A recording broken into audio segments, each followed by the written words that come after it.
ما لقيتش حد من رئيس الكبد او دكتور كبد اتصل بيا وقال لي تعالي. انا ببعت لمستي مش فيا بس، انا ام بتستغيث بالطبيب وزير الصحه، ببعت لك استغاثه ام مريض، بستغيث بحضرتك ان ابني يعمل العمليتين، عمليه العظام وعمليه الاورده الاعصاب. انا طالبه من حضرتك هو ده.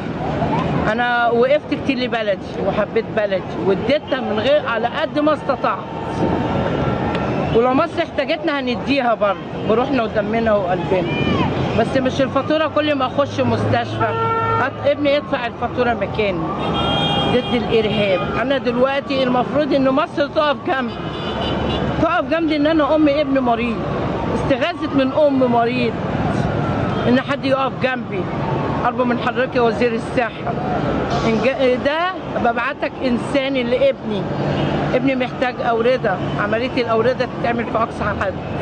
عملنا لجنة ثلاثية من العيادة تبع المستشفى، وعملت قرار عن نفقة الدولة، بقاله 3 أسابيع ما ردش عليا. طب يا أم محمد، بعت لحضرتك فاكس وما ردش رد عليا.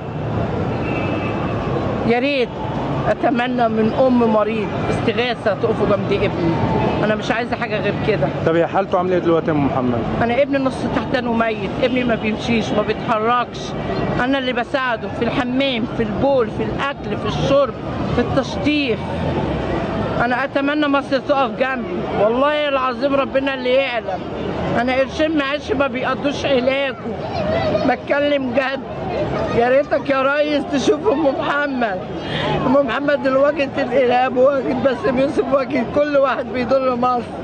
ساعدوني وقفوا جنب ابني ارجوكوا، انا مش طالبه حاجه غير كده، استغاثه ام مريض. يا ريت. انا ولا طلبت عمره ولا شقه ولا حاجه، ولا طلبت راس مال ولا طلبت حاجه، انا طلبت امن وامان لبلدي، طلبت ان ابني يتشافى دلوقتي، طلبت ان انتوا تقفوا جنبي. يا سعاده الريس اقف جنبي، يا وزير الصحه اقف جنبي. طب انت طلبت من حد ورفضوا؟ انا دلوقتي كل اسبوع بروح العياده الخارجيه، المفروض يحجزوا ابني يعملوا له عمليه مستعجله. ابني ما حدش عامل له عمليه مستعجله. المفروض انا ابني عنده سكوت في الرجل اليمين والرجل الشمال تعبانه. انا اخر عايز كلمه حد يقف تقوليها، جنبي. اخر كلمه تقوليها.